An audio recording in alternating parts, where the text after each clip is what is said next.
There was a Fiesta Bowl on Thursday night. There is a Big Ten game on Friday night, and Ohio State isn't involved in either one of them. But that doesn't mean that we can't make some bold predictions on a Freaky Friday on the Beat, which is presented by the Waterworks. So here we are. The college football playoff rolls on. The transfer portal rolls on. And we've talked about all of that stuff plenty, Berm. But what we have not talked about, which is another looming deadline, is the NFL draft. And there is some possibility that Ohio State's not going to be decimated by those decisions next week. Yeah, I mean, it's what you expect, I guess. There are a lot of players that ended the season disappointed, a lot of guys that have some difficult decisions to make, some that maybe I think people will look at and be like, hey, that guy should return. But then you look at it and say, hey, you get an opportunity to go play in the NFL, you're going to take it. I don't think we're entering the same world we used to where it's like you can just guarantee who's going to do what. I mean, there are certainly guys out there, the Caleb Downs, Carnell Tates, who have already made their announcements that are top 10 picks no matter what. You know they're going to go. They have no choice. We saw that 3 years ago with Marvin Harrison, a guy that we felt pretty strongly did not want to leave Ohio State, but knowing that he was going to be a top 5 pick in the draft, he was left no option. It's easier nowadays to come up with options to stay for even borderline late first round picks. But if you're a top 10 guy, you still have to leave. And the Buckeyes have their share of those, but they also have their share of guys in the middle. And that's what makes this interesting. I saw odds on Thursday, Berm, that Arvell Reese had, I think, the 4th lowest or 4th best, however you want to view those odds of being the number 1 overall pick, which is pretty wild. But that was also something that you kind of boldly predicted might happen throughout last offseason, that he could be maybe not the number 1 overall pick, but the first Ohio State player taken. And it certainly feels like he's going to be in that conversation. He is not, as of Thursday afternoon, spoiler alert, announced his decision to move on, but we certainly expected that would be the case. But he could be the first Buckeye off the board, which kudos to Arvell Reese for that. And kudos to James Laurinaitis and Matt Patricia and Jim Knowles before that, Larry Johnson for some of the pass rush opportunities. Arvell capitalized on that. So I don't know that we have to make a bold prediction on that because I think we all know what's going to happen there. Yeah, I mean, the bold prediction was made by me last year when I said he'd be the I wasn't sure if I made that clear enough. No, I mean, it's just a guy that has incredible traits. And it was obvious when you saw him on the practice field to the people who got to see him every day. It was obvious to us when we got to see him for just 5 practices in the spring. His traits are off the charts.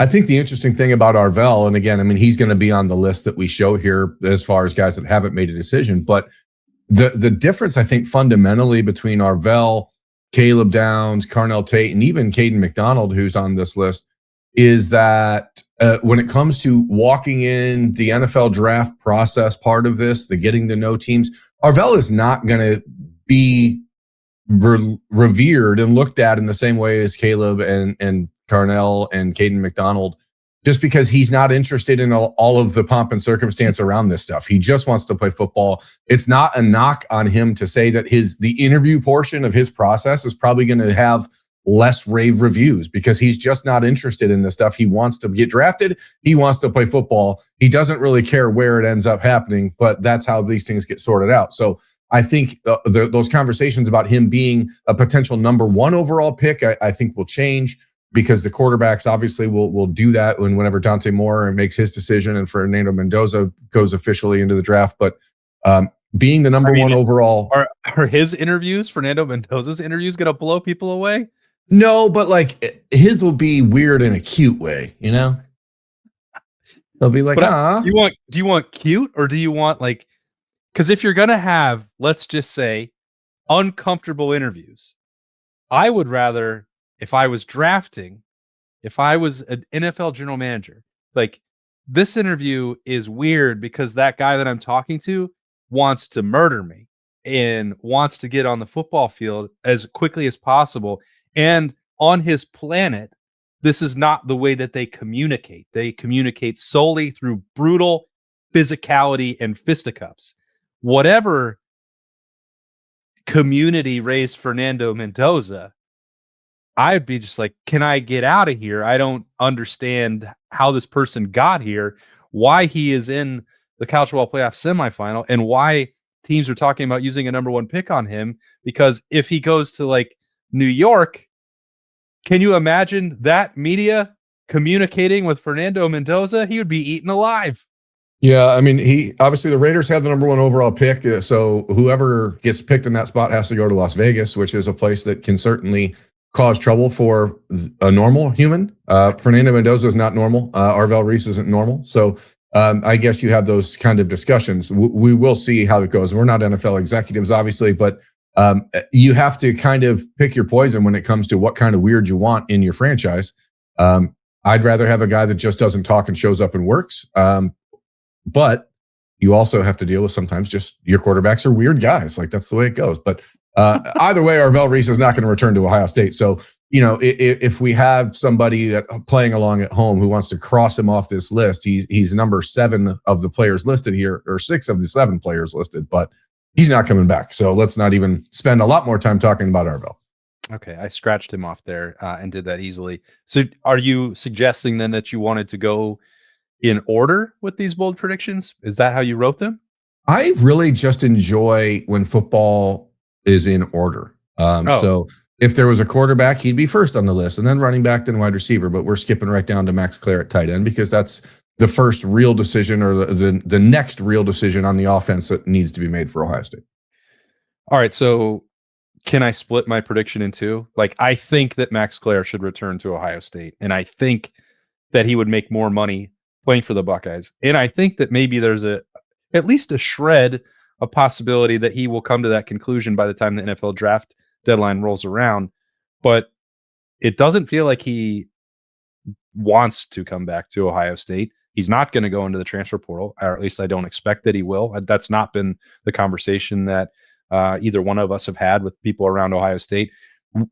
We also did not really get to know Max Klare all that well. We only had, I think, 2 or 3 interview opportunities with him during his time. So, like, in terms of his mindset, I am wildly speculating from the outside, but informing that prediction, at least from my perspective, is he's going to be a 3rd or 4th round pick at best.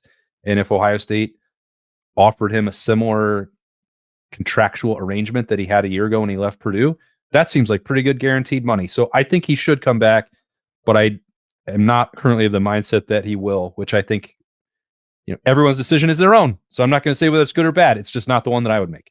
Yeah, and Ohio State's certainly not acting or preparing for him to return at this point. I mean, the decisions that have been made in the tight end room, Jelani Thurman, obviously his transfer announced after the Miami game. The Buckeyes will lose Will Kazmarek and probably lose Max Klare. But what's most interesting is that there's been no movement when it comes to other players on the team, like Max LeBlanc, who, I think if we would have been pulling names 6 months ago and said, who's a guy who's not likely to be on the roster next year, I think Max LeBlanc is one of them. But here we are, and most of the indications to this point have said that Max and Bennett Christian will both be back on the roster next year. So with the addition of Mason Williams from Ohio, the tight end transfer that the Buckeyes received a commitment from on Sunday, you probably still need another tight end. And so you're still working the Max Klare angle here, but the reports are that they are expecting him to leave. So Keenan Bailey will have some work cut out for him to figure out how exactly this room looks for him next year, because you kind of can piece the pieces together. You replace Max Klare at the top of the list with Nate Roberts, probably. You replace Will Kazmarek with Mason Williams, who's a very like-for-like replacement.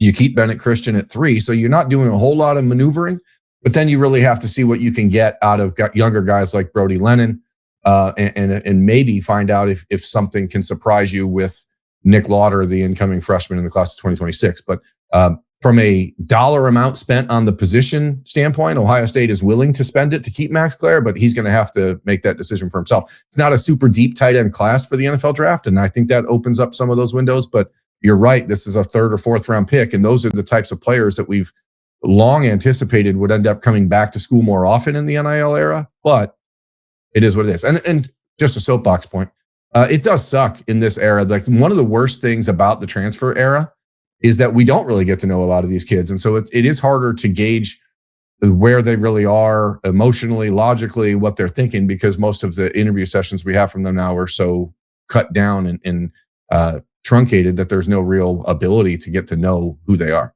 Yeah.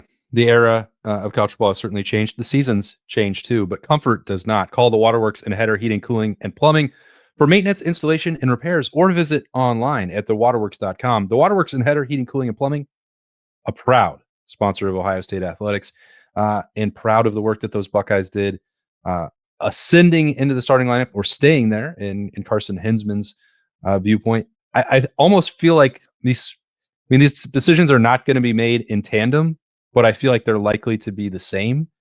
So if you can separate them if you want, but I feel like at this point that Austin Birm and Carson Hinsman, I would boldly predict, will both return for Ohio State. And that gives me what I think would be a potential offensive line. If I'm going to go even further, if I may, I would like to see Ian Moore at left tackle, Luke Montgomery at left guard, Carson Hinsman at center, Phillip Daniels at right guard, and Austin Birm at right tackle. That is a fivesome that would be pretty good, with Josh Padilla then giving you a swing sixth guy that can play guard or center. That's what I think would be an ideal outcome. Carson Hinsman obviously is probably where this hinges. Yeah, I think so. I mean, I also think a lot of it does hinge on whether or not Carson Hinsman, as you said, as whether or not he goes. But is Austin Birm content? Is he wanting to move positions? Because I think for the Ohio State's long-term future, to make sure that you retain a guy like Ian Moore, I think you're right. Ian Moore probably needs to be the starting left tackle at Ohio State a year from now. Does that mean that Austin Birm should be competing and moving inside because that's where he's likely going to play in the NFL? Does that mean that you move him to the right side because he's now had a year at tackle and you can feel pretty comfortable with him at right tackle? And because Phillip Daniels maybe needs to be moved inside because of his long-term prospects? I don't know. We would have never guessed the way the alignment of the offensive line happened this past season. So I don't want to get too far ahead of ourselves trying to piece that together. But I think you're right. Both of these guys will return. I think that will also be the case for Luke Montgomery and Phillip Daniels and Ian Moore. Obviously, we saw Justin Terry, a depth piece from the offensive line, leave via the transfer portal earlier this week after 1 year in Columbus. Javon McFadden, a true freshman from Washington, D.C., left. So you have plenty of depth. I know there's fans who still want Ohio State to go out and add depth in the transfer portal. I don't think that's going to happen on the offensive line. If you can go out and find a clear upgrade at one of these spots, fine. But there's no reason to upset the apple cart too much for a group that played fairly well when they were healthy. And I think there is a significant talent upside upgrade, if you let Ian Moore become your starting left tackle next year, a much more prototypical tackle than Austin Birm. So if we're calling our shot, which I guess is the whole nature of this episode of Bold Prediction / Freaky Friday, The Beat, they're both going to come back. And I think the entire offensive line will return. Okay. So minus Tigger Shambola. That's 3 bold predictions on offense, and we have 3 remaining on defense. I'm not going to go in order. I think we just know that Jermaine Matthews is coming back, don't we? Like, it seems obvious. It seems obvious, but it also, as we've felt all week long covering the team, like there's things there's parts that are moving. The number that Ohio State has to allocate to Jermaine Matthews is going to be pretty high. I think that there's a fair conversation that can be had about whether or not his value is stagnating a little bit. I don't know, whether or not he's willing to move inside because the Buckeyes are still looking for other parts in the transfer portal at corner. And I think that eventually, long term, there's a real argument to be made. And you've certainly made this point on the LettermanRow.com message board multiple times that you'd like to see Jermaine Matthews in the slot. That's what we thought would happen with Jermaine Matthews, Aaron Scott, and Devin Sanchez. But with Aaron in the portal, that's not going to happen. So I think Jermaine is a guy that you want to build around. Ryan Day talked at length about Davison Igbinosun leading up to the playoff game against Miami, and that culture that Davison and Jermaine have instilled in the corners room. They want to keep that. So I think, he's going to stick around. But I do hope that there's some conversation with Jermaine about exactly what that means as a leader, because you're going to be one of the highest paid guys on this entire roster. And you are going to be remembered for your 2025 season for the last 2 games that you did not play very well. And I think that will, I hope, let me restate that. I hope it propels him into 2026 in a similar way that Davison Igbinosun was propelled into 2025 when a lot of questions were being asked about him and his return last February. Yeah, it's not a secret to anybody that watches the Austin Birm Show that I love watching Jermaine Matthews play football, and I love talking to him before and after games even more than that. I know how highly he thinks, how much self-confidence. Let me put it that way. I was going to say how highly he thinks of himself.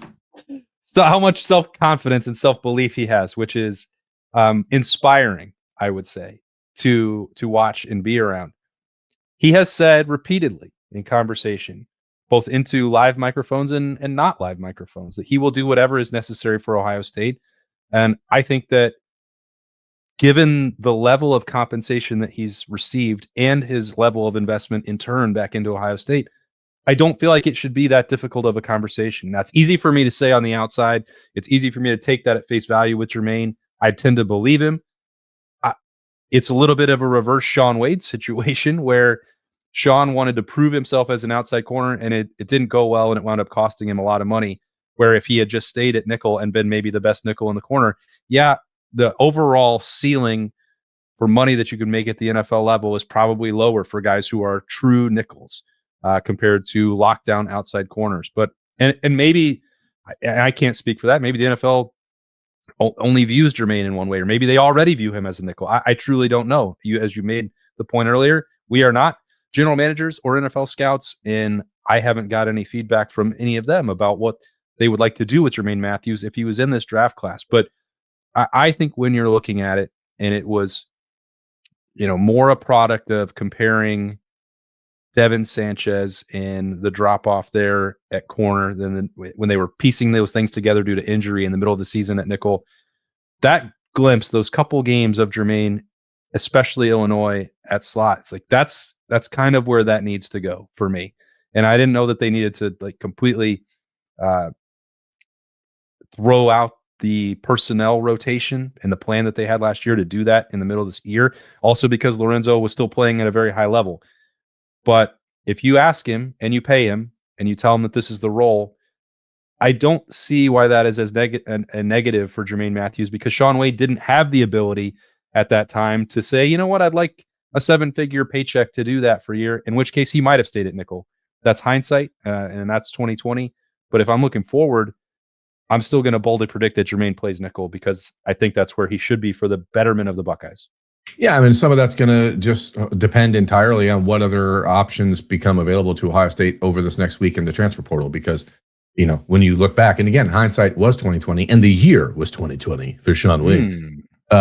Things have changed a lot in the last 5 years, 6 years since Shaun had to make that decision. So Ohio State is going to be able to have that upfront conversation with Jermaine. You would like it to happen after January 16th. Yeah. Right. Because you just don't want any more surprises because the new year is crazy. And that's the way it's working. I also have had a crazy start to the new year, Austin. I don't know if you have indeed. I started Awaken 180 about 3 weeks before the new year began, and I'm down almost 25 pounds in a month, which is pretty crazy for me. Because I'm not like the world's most disciplined eater. I'm in the car a lot. I'm constantly on the road. I'm eating garbage. I miss Coke Zero, but that's okay. Either way, I'm dealing with it because I have a plan. Awaken 180 has given me structure, coaching, actual support, not just a fleeting motivation that faded in the first week. So if weight loss is your goal, not yours, because I know you've already done this amazing program, but if you out there listening and you want to get started, don't give up. Start now. You could probably lose 20 pounds by the end of January if you just dive in and get started right now. Go to awaken180weightloss.com and shed the weight like Austin did and like I am. I feel great. It feels great. It would also feel great if Ohio State could get Kenyatta Jackson back in the lineup for the 2026 season. And speaking to people around the program this week, it seems like there's been some back and forth there, a little vacillation between the a little early week conversation and more midweek conversation. I think Ohio State is leaning toward the positive side of that outcome right now, which I think you just have to count on, because Kenyatta Jackson had a really spectacular second half to his 2025 season. He's really developed into a leader. He's a likely Block O wearer next year, and he's going to be paid like he has earned it. And I think that's really good news for Ohio State. Hopefully they can get that done soon. We did see Brandon Ennis announce his official return on Thursday afternoon. So some of these conversations are getting finalized, but let's see if that happens with Kenyatta in the near future. I think it will. I agree. And I felt like the only thing that could have changed that was a breakout college football playoff for Kenyatta Jackson, and that did not happen. And that's not meant to pile on. That's not meant to criticize. He needed to make more plays, or one or two more, for Ohio State to help get off the field against Miami and to win the Cotton Bowl. And so he didn't have the platform, I think, that could have propelled him into a late first round, early second round situation. So I don't know, that it doesn't seem to me, I've not seen the draft feedback card.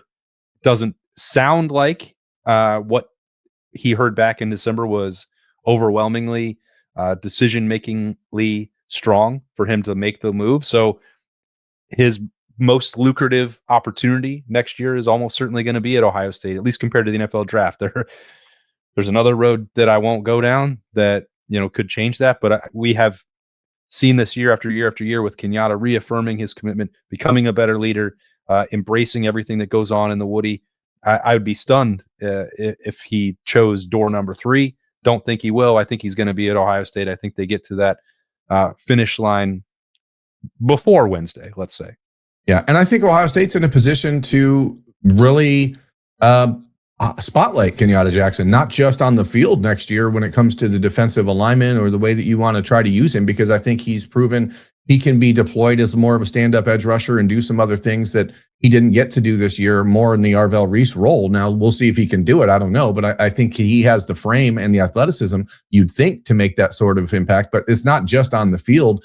This is a guy, again, who's a potential probable Block O, recipient. Like, this is a guy who is going to be the face of your program for the next year. So while I'm sure that the Buckeyes are not interested in making promises about, hey, you're going to get to do this in the defense or you're going to do that, I think that they are flexible enough to understand that the defense is going to change when you lose players like Caleb Downs and Arvell Reese and Sonny Styles and likely Kaden McDonald, which we'll get into next. But you can really spotlight Kenyatta Jackson and the growth he's had on and off the field. And I think that that's what we'll see over the next few months. So hopefully, as you said, that gets done in the next couple of days and you don't have to go into the final days of the transfer portal window worried that some desperate school is going to offer him, $3-4 million for 1 year, which is certainly, I guess, nothing is outside of the realm of possibility, but it seems like it would be a natural fit for him to return to Ohio State.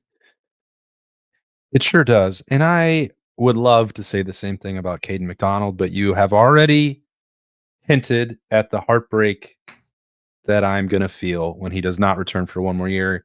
He is one of my absolute favorites to be around. Sorry, Jermaine. Kaden McDonald is certainly number one there for me. And the story that he's crafted, his rise, and Georgia not wanting him because of the uncertainty about his physical skill set or his height and his weight. He was phenomenal last year. Ton of stuff early in the week. Was still doing stuff with the Ronald McDonald House in Columbus as he prepares for what is likely going to be a decision to enter the NFL draft, which he's earned that for sure. 100%. And, again, as we go back to the first conversation here, some of the discussion is like, well, you look at him and he's 6'1.5" and he's 310 pounds. He lost a lot of weight, shedded, changed his body this year. Clearly that was a major impact on his performance and his ability to stay on the field. But when you look at just the sheer measurables, NFL teams are going to go, it's kind of short. He doesn't exactly have he's not the longest limbed kid in the world. But then you cut on that tape, buddy. Yeah, we was just gonna quote Jeff Okudah. Cut that tape on again, man. You see a Geno Atkins type defensive tackle, but then you get to meet him. Then you spend time talking to Kaden McDonald, and he's one of those rare kids that has the ability to flip the switch to be an Arvell Reese type on the field, that I'm just going to destroy you and I'm going to enjoy it type. But then off the field, the big, gregarious personality, a kid that just you love to talk to, a player you can build your franchise around. I've actually heard from a few NFL folks in the last couple of weeks that his stock went from being like an end of the first round to a middle of the first round type of guy because of just the way that he dominated even the games that Ohio State lost in the last month, where he was just spectacular in the biggest games. There was a lot of back and forth in the last 10 days, 12 days about his potential return, but that conversation has shifted in the last 36 hours. And I would expect that we'll see an NFL draft announcement from him by the end of the weekend, maybe even by the time this airs. Who knows? But you just hope that you find kids who pan out like Kaden McDonald, who Georgia did not want to recruit because he was too small. Ohio State said, and actually he's really damn good, and we're going to bring him in. He worked his butt off in year one, made himself a major contributor in year two, and was an All-American and the best defensive tackle in the country in year three. And now he's on his way to the NFL in all likelihood in the next couple days. So we're going to miss you, Kaden. I know your mom's watching, so tell her we'll miss her too. Or we'll just tell her we'll miss her too. So you and I were talking to him. This is, I know he won't care about this. After he got named as the Outland finalist and then the Big Ten Defensive Lineman of the Year. And he said, does that mean that I get a tree? And I was like, no, this one doesn't do that, but you're going to have one. Don't worry. And he's like, okay, cool. That's what I really want. So he earned it. His place and legacy, I think, is secure without needing another year. He was a part of a national championship team. He got a set of gold pants, and he is on the brink of being a first-round draft pick. So not much more you can ask for out of that recruitment, that development, and that commitment to Ohio State. Yep. Gonna miss you. Enjoy. Good luck. I hope you find your way to Cincinnati somehow. Along with Arvell Reese and Caleb Downs. I don't think that they can all play there, Berm, but if I am willing to give away the Bengals draft picks for the next 5 years, first round picks for the next 5 years to get Kaden, Arvell, and Caleb all in this draft class. That's it. And then be done. Okay. Well, that would be pretty good. I will boldly predict that will not happen for the Cincinnati Bengals. And I think that's actually not that bold of a prediction. I don't know how much any of this was because we were actually trying to provide a little reporting insight and not just wild, reckless speculation about what's going to happen like we do on every other Freaky Friday on the beat presented by the Waterworks. I have a feeling we probably will talk to you again over the weekend, snap judgment style. That's a little bit of a bold prediction. I don't know what it will be or why, but if it is necessary, something's going to happen. If it is necessary, we will be back over the weekend in some form or fashion to update you on whatever that is. So stick around, as always, on 97.1 The Fan on the YouTube channel, 10 TV on that YouTube channel, 10 TV Plus. And if you are just listening along on Apple, Spotify, or Roku, we still appreciate you greatly. And we hope you have a fantastic weekend. And if we don't talk to you on Saturday or Sunday, we'll be right back on Monday on the beat. For Berm, I am Austin. So long.